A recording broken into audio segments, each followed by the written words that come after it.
Assalamualaikum warahmatullahi wabarakatuh. Salam sehat bagi kita semua. Perkenalkan, nama saya Priyani. Saya adalah dosen tetap Fakultas Kesehatan Masyarakat Universitas Widya Gama Mahakam Samarinda. Saya mulai mengajar di FKM yaitu mulai tahun 2017. Adapun background pendidikan saya, S1 saya adalah S1 Kesehatan Masyarakat di Universitas Mula Warman, kemudian melanjutkan S2 di Universitas Gadjah Mada. Selama di FKM Widya Gama Mahakam Samarinda, saya mengampu beberapa mata kuliah. Pada semester 2 ada mata kuliah dasar kesehatan lingkungan, di semester 3 ada mata kuliah penyediaan air bersih, di semester 5 mata kuliah pencemaran lingkungan, hukum dan perundang-undangan Kesling, serta mata kuliah metodologi penelitian kualitatif. Kemudian di semester 6 ada mata kuliah seminar kesehatan lingkungan, mata kuliah pengendalian vektor, dan mata kuliah internasional public health issue. Dalam kesempatan ini saya akan memaparkan terkait PDD UKT-PT bidang pengajaran pada mata kuliah dasar kesehatan lingkungan. Dasar kesehatan lingkungan terdiri dari 2 SKS yang diberikan selama 14 pertemuan dan 1 pertemuan UTS serta 1 pertemuan UAS. Mata kuliah dasar kesehatan lingkungan terdiri dari beberapa sub CPMK. Yang pertama, mahasiswa mampu menjelaskan tentang konsep kesehatan lingkungan. Yang kedua, mahasiswa mampu menganalisis dampak toksikologi terhadap lingkungan. Yang ketiga, mahasiswa mampu menganalisis agen di lingkungan. Yang keempat, mahasiswa mampu menganalisis tentang perubahan iklim dan pemanasan global. Yang kelima, mahasiswa mampu menguraikan dampak aktivitas manusia terhadap lingkungan. Dan yang keenam, mahasiswa mampu menguraikan dampak radiasi terhadap kesehatan. Dalam perkuliahan mata kuliah dasar kesehatan lingkungan akan dibahas beberapa materi, yaitu terkait konsep kesehatan lingkungan, kemudian akan dibahas juga terkait dampak toksikologi terhadap lingkungan, hubungan dosis respon toksikologi, kemudian agen di lingkungan terdiri dari berbagai macam, ada evaporasi, sedimentasi, disosiasi, transformasi, biokonsentrasi, dan degradasi. Kemudian ada menguraikan degradasi lingkungan sebagai aktivitas manusia terhadap lingkungan. Kemudian ada juga tentang upaya perubahan gaya hidup dan pengelolaan lingkungan menuju lingkungan yang lebih baik. Kemudian ada tentang menguraikan efek green chemistry terhadap kesehatan serta upaya pengendalian paparan radiasi. Pembelajaran saat ini yaitu dengan cara tatap muka di ruang kelas, jadi interaksi dilakukan secara langsung. Selain itu juga nanti dapat dilakukan dengan adanya kunjungan lapangan. Metode pembelajaran yang saya gunakan pada mata kuliah dasar kesehatan lingkungan yaitu metode DIA, di mana terdiri dari delivery method, yaitu sebelum perkuliahan berlangsung saya memperkenalkan berbagai macam buku yang saya gunakan sebagai referensi, di mana salah satu buku yang saya gunakan yaitu buku dari Bapak Juli Sumirat dengan judul Kesehatan Lingkungan.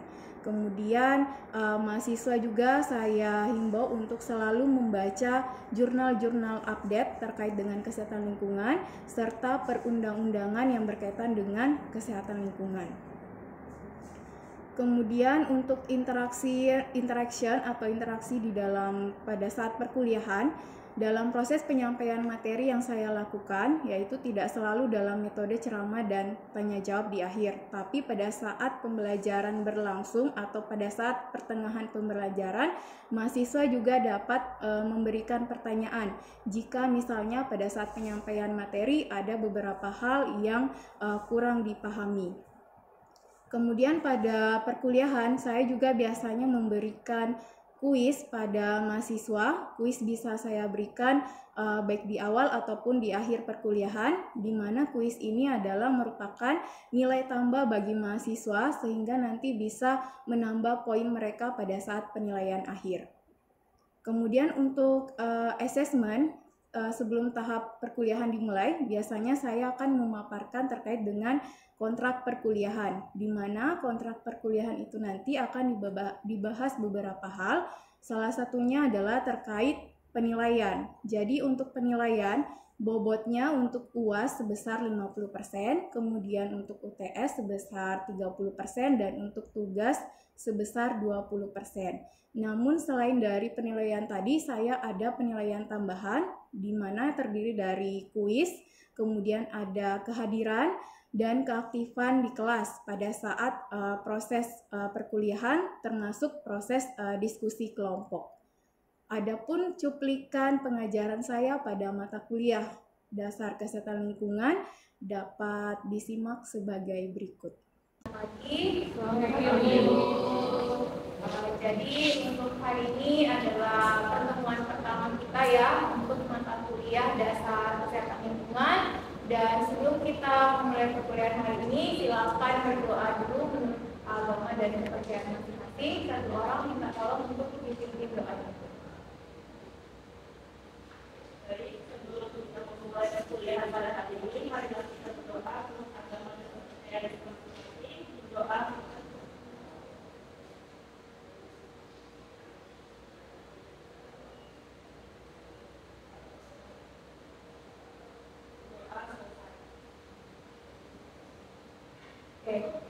Sebelum kita memasuki terkait materi, akan ada beberapa hal yang akan dibahas nanti.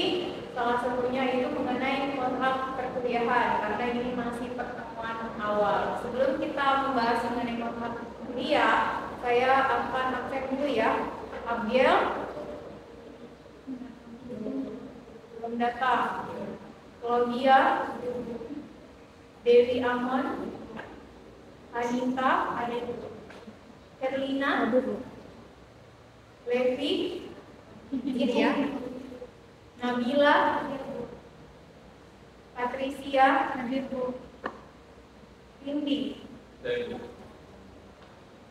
Deva, Helme, Artina Ulo, Nur Hanifah, Kaila, Sekar, Sela, dan Siska. Baik, untuk yang pertama akan kita bahas mengenai kontrak perkuliahan. Jadi silakan disimak dengan baik untuk kontrak perkuliahannya supaya nanti perkuliahan kita bisa berjalan dengan lancar selama kurang lebih 16 pertemuan termasuk TS dan UAS.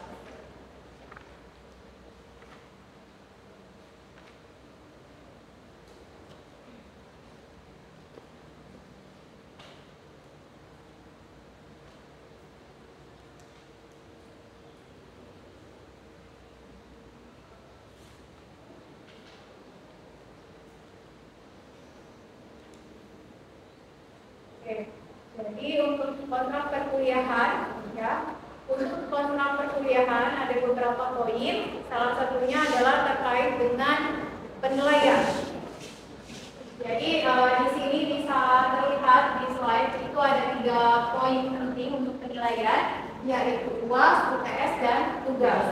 UAS bobotnya 50%, UTS bobotnya 30%, dan tugas bobotnya 20%. Kemudian selain 3 poin ini, itu ada beberapa poin tambahan yang bisa menjadi tambahan kalian untuk penilaian itu. Tambahan ini gunanya adalah untuk menambah nilai kalian di akhir. Misalnya setelah ditotal untuk persentase UAS, UTS maupun tugas, ternyata poin kalian atau nilai kalian misalnya cuma 79 gitu ya. Tapi karena kalian hadirnya maksimal, keaktifan kuliahnya bagus, untuk tugas tepat waktu misalnya, kemudian karena kehadiran maksimal, akhirnya bisa mengikuti kuis, di mana kuis ini bisa terlaksananya insidental ya, tidak ditentukan pertemuan keberapa. Tapi kalau kalian hadir maksimal itu bisa dijamin bahwa kalian juga akan mengikuti kuis. Nah, nilai-nilai ini gunanya untuk menambah nilai kalian di akhir. Misalnya UAS, UTS, kemudian tugas, tulis videonya Hanifah.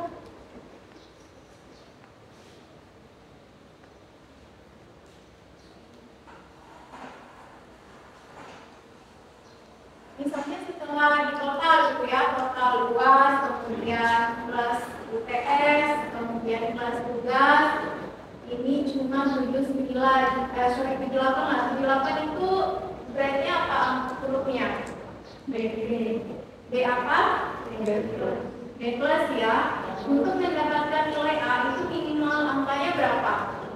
80 untuk mendapat nilai A. Karena kalian tadi ada poin tambahan ya, misalnya kehadiran, keaktifan, kumpul tugasnya tentang waktu, akhirnya misalnya kalian ada tambahan 3 poin, itu nilainya jadi berapa? 81 udah termasuk A ya? Jadi nilai kalian sudah berubah dari awalnya B plus, itu akhirnya bisa dapat A karena kalian memaksimalkan penilaian tambahan. Sampai di sini ada yang mau ditanyakan dulu? Yang jelas? Oke. Kemudian untuk kehadiran, ini sama dengan surat edaran dari Prodi ya yang selalu disampaikan di awal perkuliahan, bahwa kehadiran itu ada poin-poin penting yang harus diperhatikan. Misalnya nih, izin atau sakit. Jadi kalian izin atau sakit, misalnya 2 kali, alfa 2 kali itu masih bisa ikut UAS. Nah, tetapi kalau misalnya tidak ada alfa sama sekali, itu izin atau sakit bisa sampai 4 kali. Ya. Misalnya, Stella, misalnya, selama 14 pertemuan, misalnya, tidak pernah sakit, tidak pernah alfa, berarti dia kalaupun sakitnya ada 3 kali itu nggak apa-apa, masih boleh ikut ujian. Tapi kalau misalnya Sekar tidak ada alfanya, dia sakit atau izin sampai 5 kali, nah itu yang masuk di dalam warning ini, tidak bisa ikut ujian. Itu yang perlu diperhatikan. Kemudian atau contoh lainnya seperti ini, misalnya nilai kalian, maksudnya kehadiran kalian tidak maksimal, kalian alfanya 3 kali, nah itu akhirnya kalian tidak bisa ikut UAS, ya. Sampai izin atau sakit tapi alfanya 3 kali ya nggak bisa. Untuk kontrak kuliah mungkin ada yang mau ditanyakan? Silakan kalau ada yang mau dibahas tentang kontrak kuliah sebelum kita melanjutkan ke yang lain. Setelah kontrak kuliah, sebelum kita masuk materi itu akan disampaikan dulu terkait dengan RPS. Ada yang mau ditanyakan untuk kontrak kuliah? Silakan bertanya, mungkin.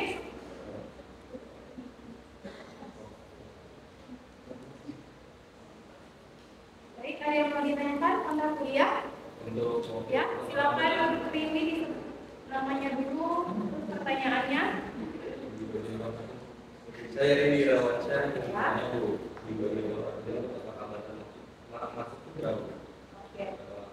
Baik, terima kasih untuk pertanyaannya. Jadi untuk toleransi keterlambatan ya. Jadi untuk toleransi keterlambatan itu masih saya memberikan toleran selama maksimal 15 menit.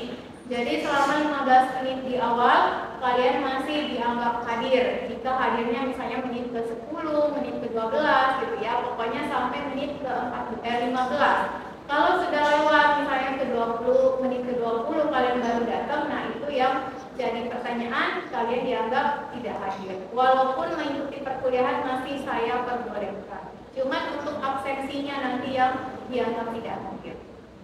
Ada lagi yang mau ditanyakan untuk kontrak perkuliahan? Untuk masalah pakaian dan sebagainya itu saya rasa tidak perlu saya sampaikan ya, karena sudah pernah disampaikan juga melalui prodi bagaimana pakaian yang baik ya, yang sopan, pakai sepatu, diperhatikan, kemudian perlengkapan yang lain yang sekiranya tidak perlu itu tidak perlu dipakai ke kampus. Ada lagi yang mau ditanyakan terkait buku kontrak perkuliahan? Sudah cukup? Sudah, Bu. Oke, baik. Kalau gitu kita lanjut ke RPS ya. Jadi sebelum kita membahas materi, sekali lagi karena ini masih pertemuan awal, kita harus mendiskusikan dulu mengenai RPS yang akan kita bahas.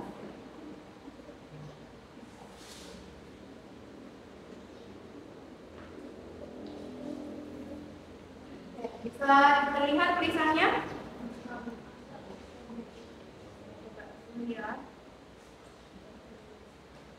dibaca nggak? Kurang jelas?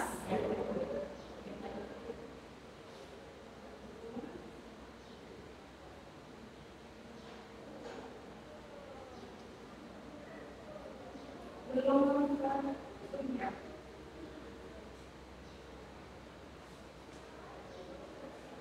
Jadi nanti untuk perincian NPS ini itu juga akan saya berikan melalui tracking ya, apa aja rinciannya. Yang jelas untuk mata kuliah dasar kesehatan lingkungan itu ada namanya CPMK, ada namanya CPMK.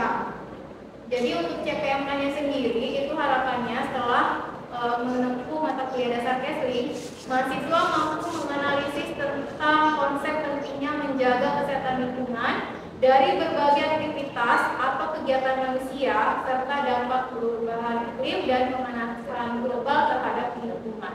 Jadi itu adalah namanya CPMK.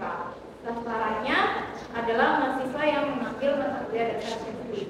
Setelah menyelesaikan mata kuliah dasar Kesling, harapannya kalian bisa memahami poin-poin yang ada di dalam CPMK itu. Kemudian selain CPMK itu ada namanya sub CPMK. Jadi sub CPMK ini diberikan sesuai dengan pertemuan. Jadi karena ini pertemuan satu ya, pertemuan 1 dan 2 yang digabung, selain mata kuliah, ada juga namanya pengantar. Untuk pengantar mata kuliah di sini adalah sub CPMK 1. Jadi silakan fokus di sub CPMK minggu ke-1 sampai 2. Di situ tercantum bahwa mahasiswa mampu menjelaskan tentang konsep kesehatan lingkungan. Ya, indikatornya menjelaskan konsep kesehatan lingkungan. Nanti jika pertengahan ada yang mau ditanyakan boleh bertanya.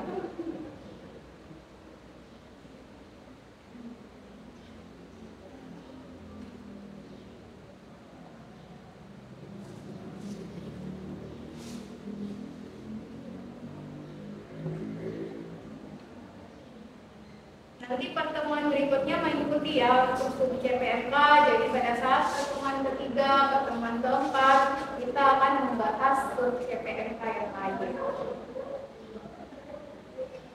Kemudian untuk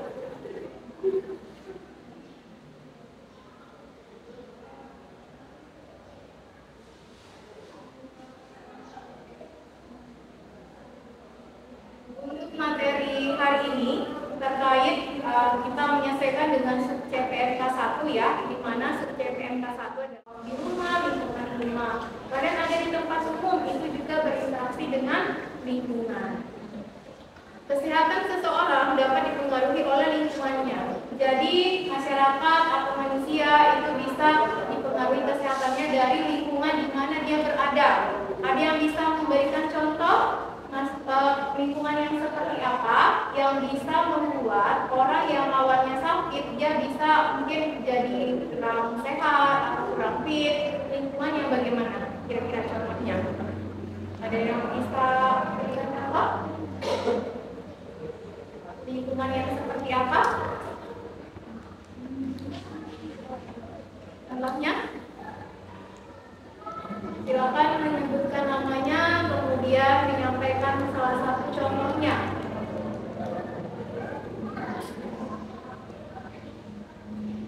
Lingkungan yang, ya silakan. Saya kita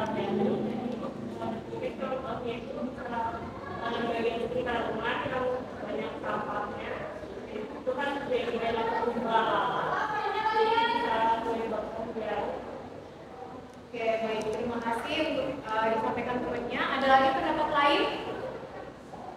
Oke, mungkin sambil kita membahas lagi saja ya dari Kanita.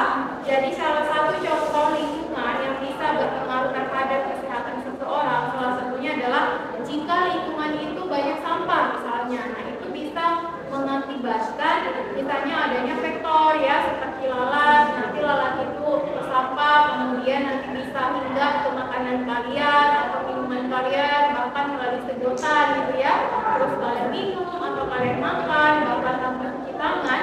Nah, itu bisa berpeluang mengakibatkan kalian akan tertular suatu penyakit. Salah satunya adalah penyakit diare.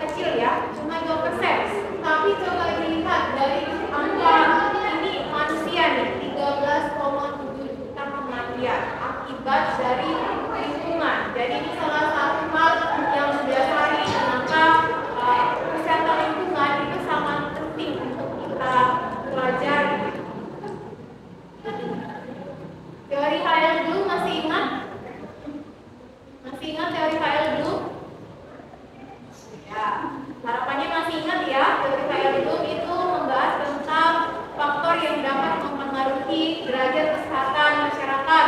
Ada 4, ada gaya hidup, ada lingkungan, ada pelayanan kesehatan, dan ada faktor genetik. Jadi hari ini kita akan membahas lebih banyak terkait dengan lingkungan. Salah satunya itu tadi, ternyata lingkungan yang seperti ini bisa menyebabkan seseorang menjadi sakit. Nah, sekarang saya mau tanya nih kebalikannya. Lingkungan yang bagaimana sih yang bisa membuat orang menjadi lebih sehat? Ya? Lingkungan? Oke, ada lagi? Yang mungkin karena lingkungannya dari segi udaranya gitu ya, udaranya bebas polusi, misalnya udaranya fresh gitu, akhirnya dia juga menghirupnya lebih enak. Akhirnya itu juga bisa mempengaruhi kesehatan seseorang.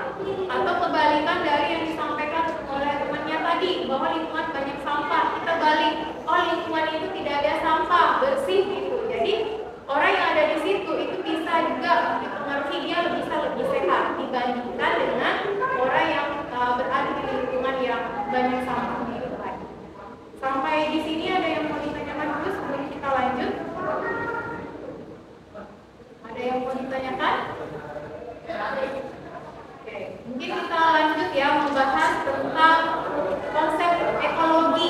Ada yang sudah pernah dengar kata ekologi? Belum? Belum? Oke, jadi kita membahas ya bahwa ekologi ini salah satu hal yang penting di poin kesehatan lingkungan. Itu kenapa ekologi perlu dibahas. Ekologi adalah ilmu yang mempelajari bagaimana makhluk hidup seperti tumbuhan, hewan dan manusia dapat hidup bersama dan saling mempengaruhi dalam lingkungannya. Jadi tadi kita juga sudah membahas beberapa contoh bahwa kita berada di lingkungan itu saling mempengaruhi. Kalau lingkungannya kurang bersih, misalnya kurang baik gitu, itu bisa juga dibuat menjadi lebih bersih atau dibuat dibersihkan. Itu namanya saling mempengaruhi. Lingkungan yang sudah bersih pun bisa dibuat manusia menjadi nggak bersih. Misalnya kalian ada di kelas ini, kalian misalnya habis konsumsi permen atau apa, kalian buang sembarangan bungkusnya, itu kalian membuat lingkungan menjadi kotor ya, akhirnya lingkungannya nggak bersih dan itu bisa mempengaruhi kondisi kesehatan nanti bagi orang yang ada di lingkungan itu. Sampai di sini ada yang mau ditanyakan?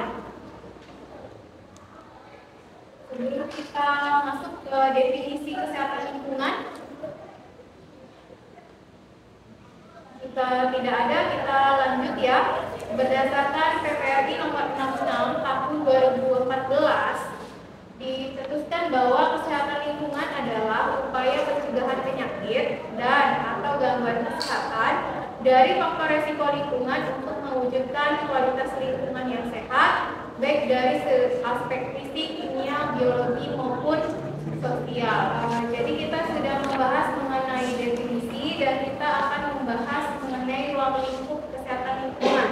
Jadi kalau melihat di atas, berdasarkan WHO, ruang lingkup kesehatan lingkungan itu ada 17 ya. Jadi ada air minum, ada pencemaran air, ada limbah padat, dalam hal ini misalnya sampah, kemudian ada vektor, ada perubahan atau mengendari pencemaran tanah, ada agent makanan, pengendali pencemaran udara, pengendalian radiasi. Kemudian ada kesehatan kerja, ada kemisingan, perumahan dari pemukiman, aspek testing dan transportasi udara, sampai ke poin 17 yaitu tindakan pencegahan yang diperlukan untuk perlindungan lingkungan. Sampai di sini ada yang mau ditanyakan terkait dengan ruang lingkup testing.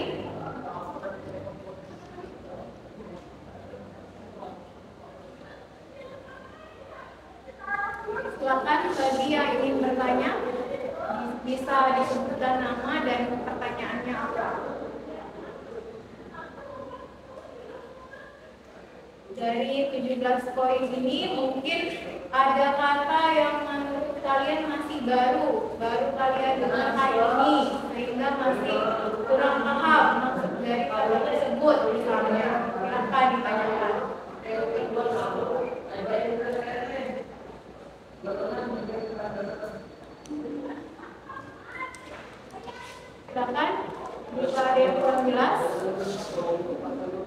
Ya, silakan disebutkan nama. Saya Herlina Mareti, Bu. Bisa dipindahkan ke slide dulu. Kenapa rekreasi dan pariwisata itu termasuk dalam ruang lingkup kesehatan lingkungan? Baik, mungkin saya ulangi ya pertanyaan dari Herlina ya. Herlina menanyakan bahwa mengapa sih rekreasi dan pariwisata ini termasuk ke dalam ruang lingkup Kesling ya. Jadi Kesling di tempat rekreasi atau pariwisata merupakan satu hal yang sangat penting. Contohnya gini, kalian berkunjung ke tempat wisata, anggaplah ke pantai gitu ya.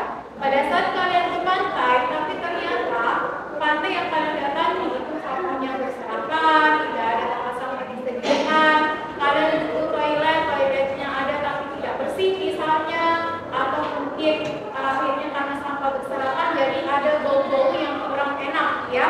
Akhirnya itu bisa mengurangi keindahan dari pantai itu. Nah, itu salah satu poin penting kenapa Kesling di tempat rekreasi dan pariwisata menjadi satu hal yang sangat penting untuk dibahas. Ada lagi mungkin Mbak Herlina? Sudah cukup? Yang lain bagaimana? Dari 17 poin apakah masih ada yang mau ditanyakan?